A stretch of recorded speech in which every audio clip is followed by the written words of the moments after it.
J.K. Yadav Films present.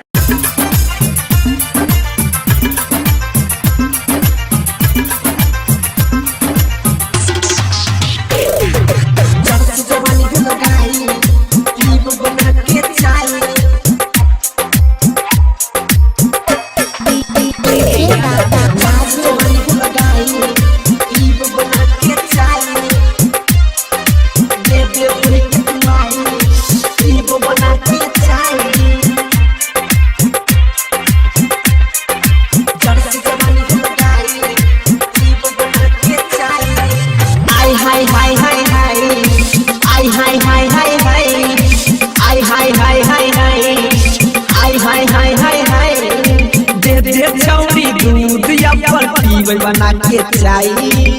बना के चाहिए आई हाय हाय हाय हाय जर्सी जवानी भलो गाई आई हाय हाय हाय हाय जर्सी जवानी भलो गाई दे दे छौरी दूध अपन पीबै बना के चाहिए बना के चाहिए आई हाय हाय हाय हाय जर्सी जवानी भलो गाई दे दे दूध के तू आई पीबो बना के चाहिए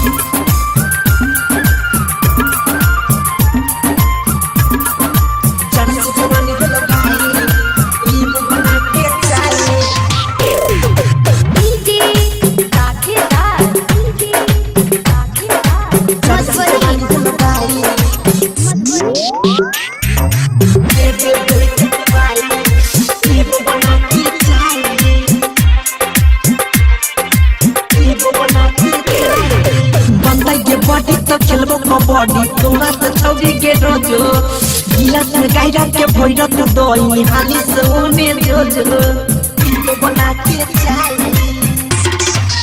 गे बनता ये बॉडी तो खेलबो कबड्डी तोरा से छौरी के रोजो गिलास में गायरा के भोइरा तो दही हाली से ओने जोजो दे छोड़ी जालियो भूख लगाई आई हाय हाय हाय हाय जर्सी जवानी भलो गाई दे दे दूध के तुम्हारी पीबो बना के चाहिए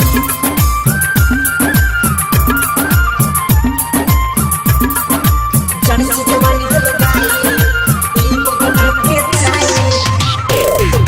डीजे काठेदार जर्सी जवानी भलो गाई दे दे दूध के तुम्हारी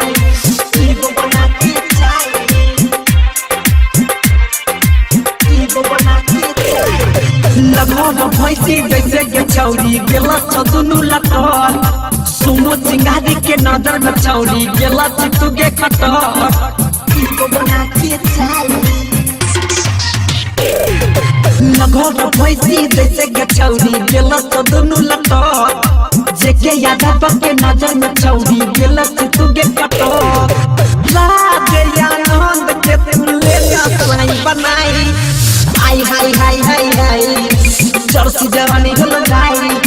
दे दे दूध के तुलाई पीबै बना के चाहिए J.K. Yadav Films